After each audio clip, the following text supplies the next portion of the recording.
Nous allons prendre nos Bibles, nous lirons dans Matthieu chapitre 14. Matthieu chapitre 14, nous lirons à partir du verset 24 jusqu'au verset 29. Matthieu chapitre 14, 24 à 29, il est écrit ce qui suit. La barque, déjà au milieu de la mer, était battue par les flots, car les vents étaient contraires. À la 4e veille de la nuit, Jésus alla vers eux, marchant sur la mer. Quand les disciples les virent marcher sur la mer, ils furent troublés et dirent, « C'est un fantôme. » Et dans leur frayeur, ils poussèrent des cris. Jésus leur dit aussitôt, « Rassurez-vous, c'est moi, n'ayez pas peur. » Pierre lui répondit, « Seigneur, si c'est toi, ordonne que j'aille vers toi sur les eaux. » Et il dit, « Viens. » Pierre sortit de la barque et marcha sur les eaux pour aller vers Jésus. C'est la parole du Seigneur. Amen. Alléluia. Gloire à Dieu. Je vous salue tous au nom de Jésus-Christ, notre Seigneur. Kimia na mokonzi Yesu Kristu eumela na mitema na bino pe na mabota na bino. Le thème que nous voulons partager ce matin est intitulé « Viens et suis-moi ». Ça c'est Jésus, notre Seigneur, qui parle. Il appelle quelqu'un ce matin. Viens et suis-moi. Viens et suis-moi. Viens et suivre, venir et suivre sont deux verbes d'action. Ça demande une action. Tu dois faire quelque chose. Tu dois poser un acte. Tu dois faire une action. Et pour venir et pour suivre cette action est motivée par la considération que vous avez de la personne vers qui vous allez. Moi, je ne peux pas venir quand tout le monde m'appelle. Je ne peux pas suivre tout le monde. C'est aussi motivé par l'endroit où vous allez, par l'endroit qui vous attire. Je ne suis pas attiré partout. Je ne suis pas attiré non plus partout où on m'appelle. Je ne suis pas attiré partout où il y a des gens. Ma considération a certaines bases et certains critères. Et la personne qui nous appelle ce matin, Jésus avait avant nous appelé beaucoup d'autres personnes. Ce matin, il renouvelle encore cet appel. Ce n'est pas la première fois que tu entends de cet appel. Depuis longtemps, Jésus t'appelle. Depuis longtemps, Jésus nous appelle et nous demande de le suivre. Ici, il a appelé Pierre, uniquement Pierre, uniquement Pierre. Et Pierre s'est levé et Pierre est allé vers lui. La Bible dit que les vents étaient contraires. La barque était battue par les flots. C'est-à-dire qu'ils étaient dans la panique. Quand ils ont vu Jésus, leur panique est associée à l'apparition de cet inconnu. Et la Bible dit qu'ils ont eu peur. Ils ont eu peur. Ils étaient paniqués dans leur frayeur. Ils ont crié, ils ont poussé des grands cris. Le Seigneur, dans le livre de Matthieu, chapitre 8, à partir du verset 18, Matthieu chapitre 8, à partir du verset 18, le Seigneur appelle. Le Seigneur appelle encore, comme il a appelé Pierre de le suivre. Matthieu chapitre 8, nous lirons à partir du verset 19. Un scribe s'approcha et dit à Jésus, « Maître, je te suivrai partout où tu iras. » Jésus lui répondit, « Les renards ont des tanières et les oiseaux du ciel ont des nids, mais le Fils de l'homme n'a pas où reposer sa tête. » Mais un autre d'entre les disciples lui dit, « Seigneur, permets-moi d'aller d'abord ensevelir mon Père. » Mais Jésus lui répondit, « Suis-moi et laisse les morts ensevelir leurs morts. » Imaginez un peu, tu es éprouvé et tu as perdu un être cher comme un père. Et le Seigneur, tu demandes la permission poliment. Le Seigneur dit, laisse les morts, enterrer leurs morts, toi, suis-moi. C'est pour dire que nazo benga bino natina. Nazo benga bino natina, ezana eloko moko te eleki appel o ngana lancé pour la bino. L'appel de Jésus-Christ, et c'est un appel urgent. Nous sommes en mode urgent ou urgence. Le monde est dans la direction Yamabe. Ne regardez pas l'essence du vent pour venir. Et ce que Pierre a fait, il n'a pas regardé l'essence du vent pour descendre de la barque et d'aller vers Jésus. Et il est parti pour être confronté avant. Il pouvait mourir. Frères et sœurs, venir à Jésus, c'est un risque, mais ce n'est pas un danger. C'est un risque d'être rejeté par la famille, et risque d'être rejeté par la société, mais tu vas gagner beaucoup plus. Même le salut de ceux-là qui t'ont rejeté. Dans Matthieu chapitre 9, le verset 9, la Bible dit, dès là, étant allé plus loin, Jésus vit un homme assis au lieu de péage et qui s'appelait Matthieu, et il lui dit, suis-moi. Cet homme s'éleva et suivit Jésus. Le lieu de péage, c'était un lieu convoité par plusieurs. Les péagers, les collecteurs d'impôts, c'était les hommes riches de l'époque, c'était les hommes qui avaient des moyens. C'était des hommes qui touchaient les moyens. C'était des hommes craints. Parce que, Bazalaka Nambongo. Cet homme-là, le Seigneur ne nous demande pas de faire une concession, d'attendre un peu. Aussitôt le Seigneur le vit, aussitôt le Seigneur dit, Tika Makambwana Yaka. Et cet homme-là, certainement, a regardé ses intérêts. Je vais vivre comment? Comment est-ce que je vais vivre désormais? Je vais travailler où? Il m'appelle pour faire quoi? Il m'appelle pour aller où? Il n'a pas considéré toutes ces considérations, passez-moi la tautologie. Il a laissé, et la Bible dit, aussitôt, il a suivi Jésus. Pourquoi? Parce qu'il connaît cette personne-là. Il connaît la valeur de celui qui l'appelle. Il a de la considération pour Jésus-Christ. Voilà pourquoi il a laissé.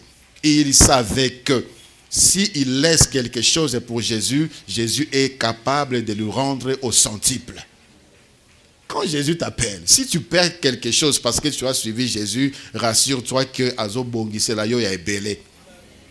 Il a dit, c'est lui qui laissera son père, sa mère, son champ, ses frères pour me suivre, il recevra au centuple, la siècle oyo, et aussi la vie éternelle dans les siècles à venir. Ça, c'était la question que Pierre lui avait posée.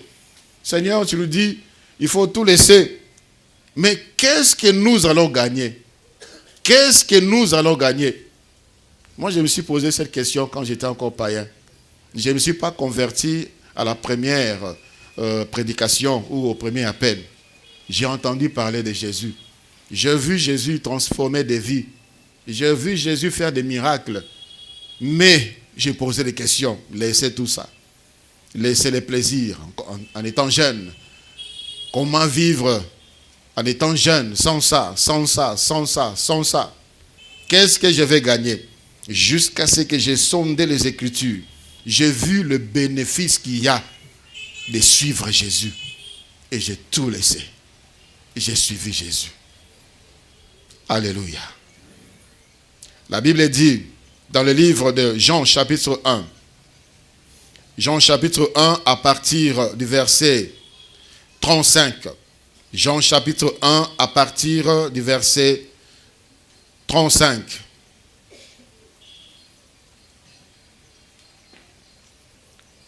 Ici, le Seigneur a rencontré une famille au travers de deux frères. Le lendemain, Jean était encore là avec deux de ses disciples. Ici, il s'agit ici de Jean-Baptiste. Et ayant regardé Jésus qui passait, il dit, voici l'agneau de Dieu. Les deux disciples l'entendirent prononcer ces paroles et ils suivirent Jésus. Jésus se retournant et voyant qu'il les suivait, il leur dit, que cherchez-vous? Il lui répondit, Rabbi, ce qui signifie maître. Où demeures-tu? Venez, leur dit-il, et voyez. Ils allèrent et ils virent où il demeurait et ils restèrent auprès de lui ce jour-là. C'était environ la 10e heure. André, frère de Simon-Pierre, était l'un des deux qui avait entendu les paroles des gens et qui avait suivi Jésus. Ce fut lui qui rencontra le premier son frère Simon et lui dit, nous avons trouvé le Messie, ce qui signifie Christ. Et il les conduisit vers Jésus-Christ. Jésus l'ayant regardé dit, tu es Simon, fils de Jonas, tu seras appelé Céphas, ce qui signifie Pierre. Suivre Jésus, tellement quand on comprend la personne de Jésus, qui est Jésus-Christ, et qu'est-ce que nous allons gagner en suivant Jésus-Christ, ceci ne pourra jamais nous empêcher d'appeler également d'autres personnes à suivre Jésus-Christ. Il n'a pas voulu aller seul. Il n'a pas voulu recevoir seul les bénédictions, les avantages qui sont attachés à cet appel de Jésus-Christ. Il a appelé son frère pour suivre Jésus. Par contre, il y a un homme dans Marc chapitre 10, à partir du verset 17. Marc chapitre 10, à partir du verset 17, la Bible nous parle d'un homme. Comme, Marc 10, 17, comme Jésus se mettait en chemin, un homme accourut et se jetant à genoux devant lui, lui dit, bon maître, demanda-t-il, que dois-je faire pour hériter la vie éternelle? Jésus lui dit, pourquoi m'appelles-tu bon? Il n'y a de bon que seul Dieu. Tu connais les commandements. Tu ne commettras point d'adultère. Tu ne tueras point. Tu ne déroberas point. Tu ne diras point de faux témoignages. Tu ne feras tort à personne. Honore ton père et ta mère. Et il lui répondit, maître, j'ai observé toutes ces choses dès ma jeunesse. Jésus l'ayant regardé les mains et lui dit, il te manque une chose. Va, vends tout ce que tu as, donne-les aux pauvres et tu auras un trésor dans le ciel, puis viens et suis-moi. Mais affligé de cette parole, cet homme s'en alla tout triste car il avait des grands biens. Jésus, regardant autour de lui, dit à ses disciples, qu'il sera difficile à ceux qui ont des richesses d'entrer dans le royaume de Dieu. Les disciples furent étonnés de ce que Jésus parlait ainsi, et reprenant, il leur dit, mes enfants, qu'il est difficile à ceux qui se confient dans les richesses d'entrer dans le royaume de Dieu. Alléluia. Cet homme avait été venu vers Jésus. Il a entendu, il connaissait Jésus, voilà pourquoi il l'a appelé bon maître. Il savait ce que Jésus était, il connaissait Jésus et ce que Jésus était capable de faire. Alandi Jésus Christ. Et la Bible dit, il a couru. Il a couru. Je sais comment tu es arrivé ce matin.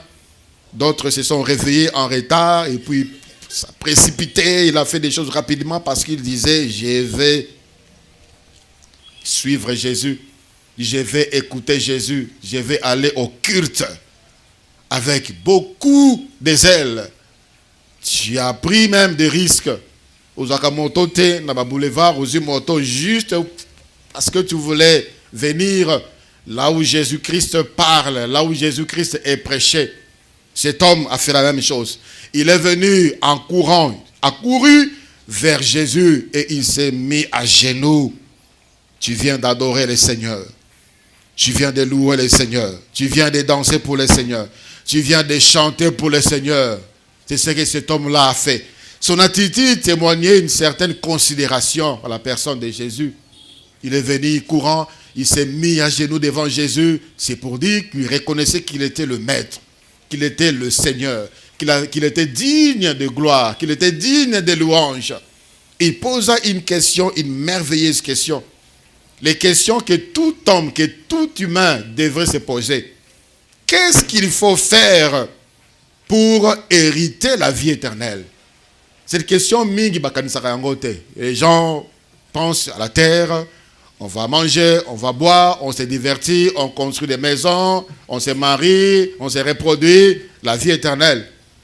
Ezali kade ya souci pour n'abattre dans mon kilio. On ne pense pas cela. On va mourir et puis ça sera fini. On va mourir et puis on va tout oublier. On va mourir et puis il n'y aura plus de souvenirs. La vie éternelle, plusieurs n'en pensent pas. Et plusieurs ne croient même pas cela. Et cet homme est venu avec cette pensée. C'était une préoccupation. Tout ce qu'il a fait là, c'était pour avoir la réponse. Pourquoi avoir la réponse? Parce qu'il désirait vivre la vie éternelle. Il a posé au Seigneur la question, que dois-je faire? Que dois-je faire? Il n'a pas dit, qu'est-ce qu'on peut faire? Non, la question était personnelle. Il a posé cette question pour lui-même. Que dois-je faire pour hériter la vie éternelle? Jésus-Christ nous dit, tu connais les commandements. Il a cité les commandements. Cet homme l'a dit, Nasala yango bandabo moine. Le Seigneur l'a aimé. Le Seigneur l'a regardé, le Seigneur l'a aimé, le Seigneur a apprécié. C'est un bon frère. Il a compris la loi, il connaît la loi. Mais le Seigneur lui fait une remarque. Il dit, ce que tu fais, c'est bien, mais il te manque une chose. Il te manque une chose.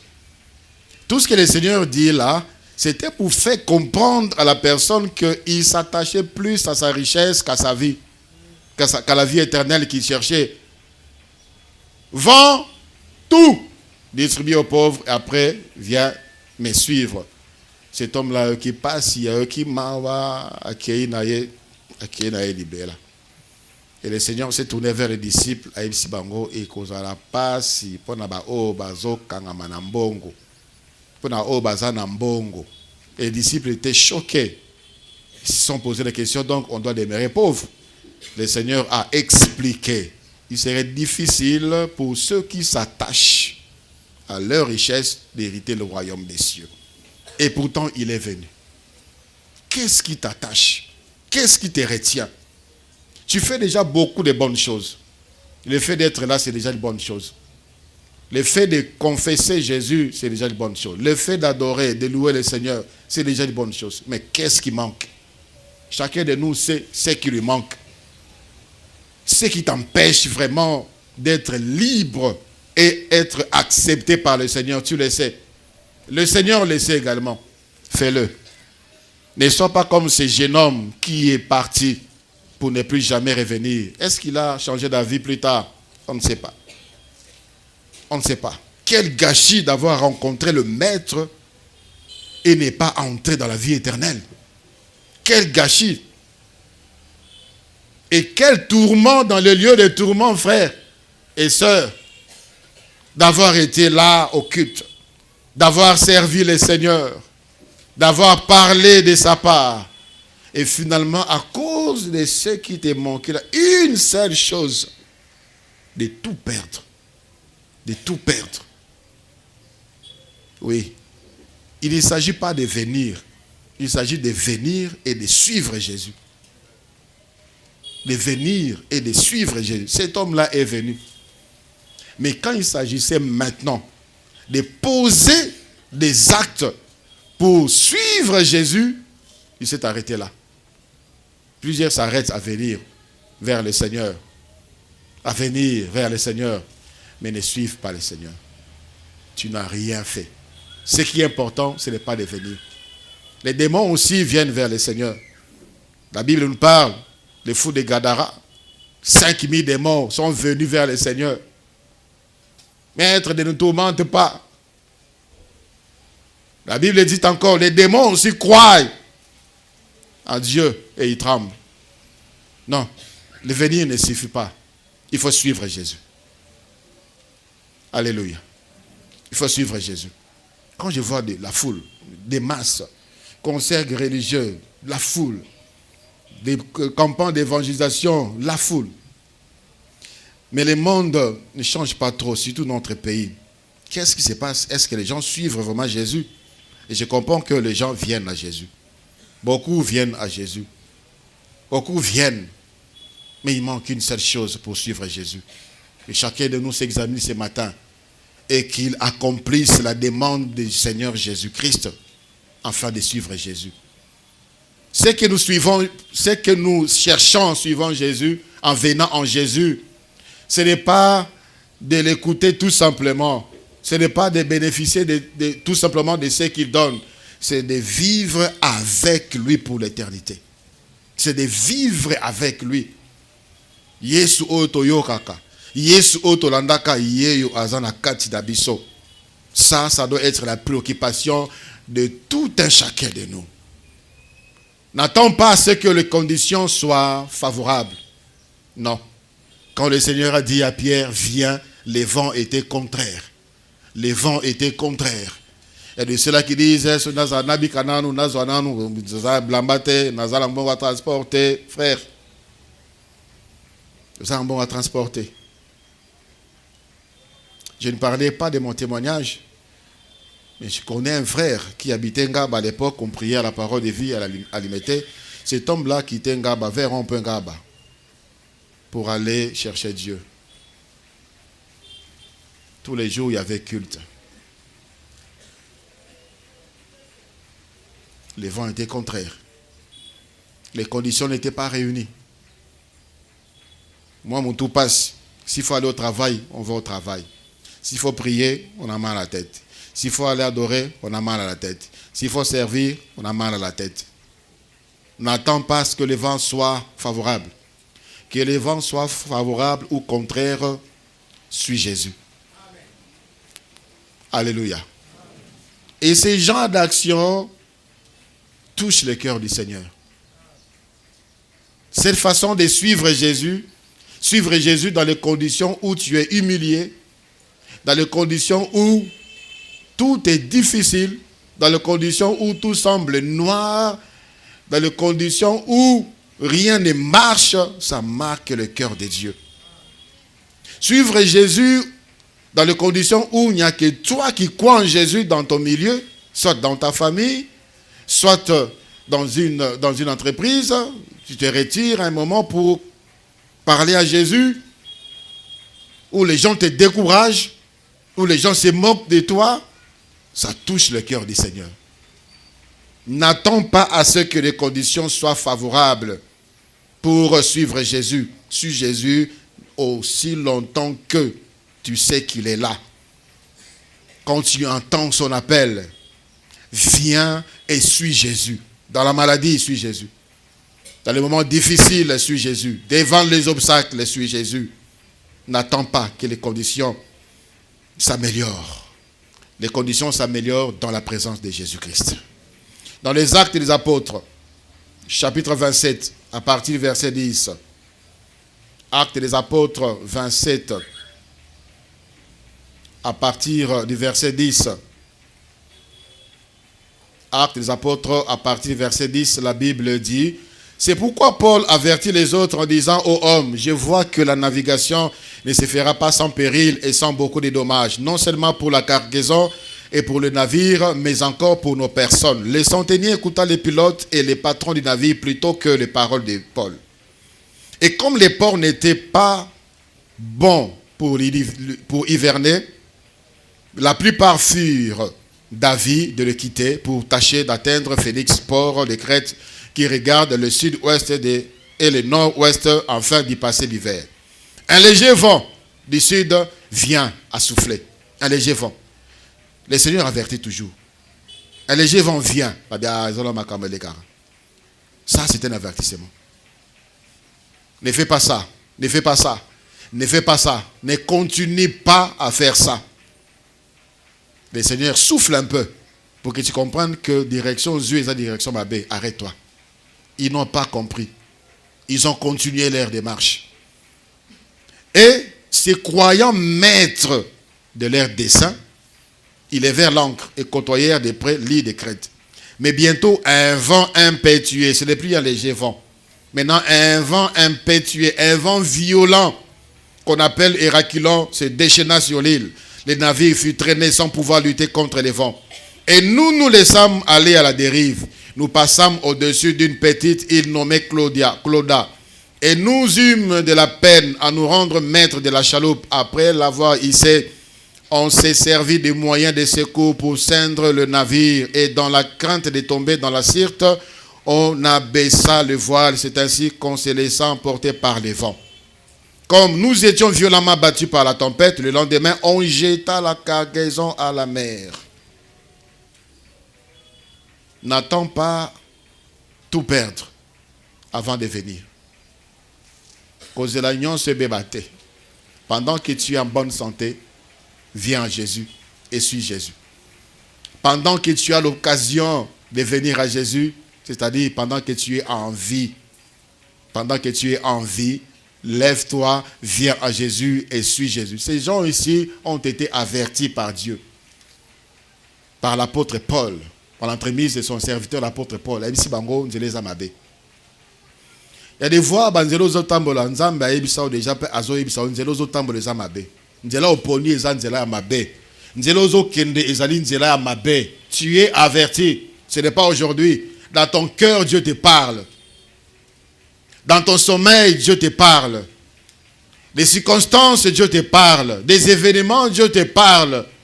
Que ne continue pas nzela za mabe. Tu continues. Tu as déjà connu les vents, un léger vent, ça a déjà soufflé. Tu n'as pas fait fi à cela. Frère, attention. Après le léger vent, viendra un vent impétueux. Et quand le vent impétueux viendra, tu vas tout perdre. Tu vas perdre ton travail. Moussala est commission Liboma, Moussala est commission Ndumba, Moussala est commission orgueilleux, Moussala est commission hautain. Musala au commis à travers Musala no comme mon abatupamba comme mon amas no mutupamba. Ce travail là, le vent soufflera. Le vent soufflera sur ce travail. Tu vas tout perdre. Tu es belle et tu utilises ces corps, cette beauté pour détruire ma balabat, pour détruire mitema abat, pour détruire ta vie. Le vent soufflera. Le vent soufflera. Allez dans les hôpitaux. C'est l'endroit vraiment où il faut de temps en temps visiter les hôpitaux, prier pour les malades, prier avec eux, écouter leurs témoignages. Écoutez-le. Mibale kitoko, basi kitoko. Quand on les regarde aujourd'hui, batikali mikou à pamba. Et ils regrettent. Si seulement j'avais écouté à l'époque. Si seulement j'avais écouté, c'est trop tard. N'attends pas que ça soit trop tard. Si tu te mets à investir aujourd'hui, demain, tu seras heureux. Tes enfants également. Mais tu gaspilles. Demain, ça sera trop tard. Ça sera trop tard. J'ai entendu une fois un homme dire, si seulement j'avais su. C'était un dignitaire de l'époque. C'est un homme de la famille. Sa famille, lui, était bien, mais sa famille pauvre, malheureuse. Et quand il avait tout perdu, maintenant, la famille allait le visiter parce qu'il était comme un indigent. Il regarde, il pleure. Je ne vous ai pas aidé. Je ne vous ai pas aidé. Normalement, cette phrase-là, si je savais, devait disparaître. Parce que le Saint-Esprit est là. Cette phrase-là devait disparaître. Le Saint-Esprit nous convainc, le Saint-Esprit nous parle. Il nous avertit. On ne devait plus parler de cela. Mais malheureusement, plus gens n'écoutent pas. Ils ont tout perdu. Ils ont tout perdu. Malheureusement. Quand tu sors pour suivre Jésus, il ne faut plus jamais regarder en arrière. Dans Genèse chapitre 19, verset 17, le Seigneur a fait sortir Lot, sa femme et ses deux filles. Et ici, Bango, Bota la Simate. Genèse 19, 17. Bota la Simate. Babimi, ils allaient vers la direction. Et si Kanzambe Abanaki Atinaki Bango Bakende. Arrivé quelque part, au verset 26, la Bible dit, la femme de Lot se tournant et regardant en arrière, et Akauki a commis Mungwa. Et Keko ya Mungwa. Il n'y a rien à regretter dans le monde où nous sommes sortis. Rien. Il n'y a rien à regretter. Il n'y a rien à regretter. Il n'y a rien à regretter. Tu regrettes quoi ou tu penses regretter quoi? Dieu t'a parlé et tu veux venir et suivre Jésus, mais le diable te dit, tu veux laisser ça? Tu veux perdre ça? Et tu regrettes. Jésus-Christ est la solution. Jésus-Christ est le meilleur choix. Jésus-Christ est le choix parfait. Si tu dois te retrouver devant deux choix, choisis Jésus. Si tu dois te retrouver devant deux choix, choisis Jésus. Tu auras la sécurité, la vie dans ces siècles présents et dans les siècles à venir. Nous couvrons nos têtes, nous allons prier le Seigneur.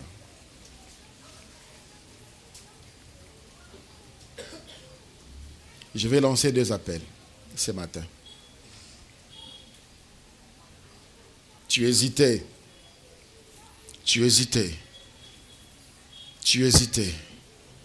Aujourd'hui, le Seigneur a confirmé qu'il t'appelle. Il t'appelle à te suivre. Là où tu es, lève ta main. Je vais prier pour toi. Afin que cette fois-ci, tu avances. Lève convenablement ta main. Que Dieu vous bénisse. Lève convenablement ta main.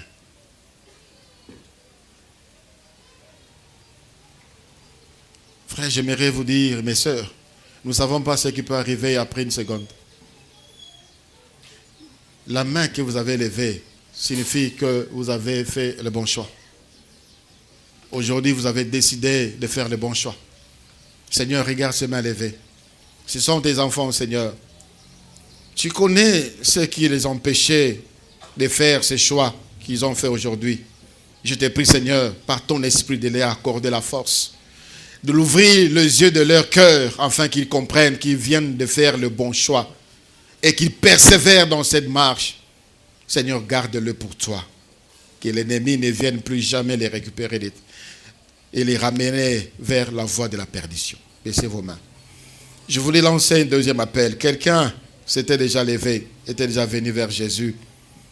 Il a même suivi Jésus, mais à cause de certaines choses que lui-même connaît, il s'est rétrogradé. Et aujourd'hui, il a pris la décision, elle a décidé de se relever et de continuer la marche. Jésus-Christ t'attend. Lève la main là où tu es. Je vais également prier pour toi. Que Dieu vous bénisse. Que Dieu vous bénisse. Que Dieu vous bénisse. Que Dieu vous bénisse. Seigneur, ce sont tes enfants. Oui, Seigneur, tu as dit, le juste tombe cette fois et l'Éternel les relève. Relève le Seigneur, afin qu'il continue la marche vers la vie éternelle et qu'il soit fortifié par ton esprit. Au nom de Jésus-Christ, notre Seigneur.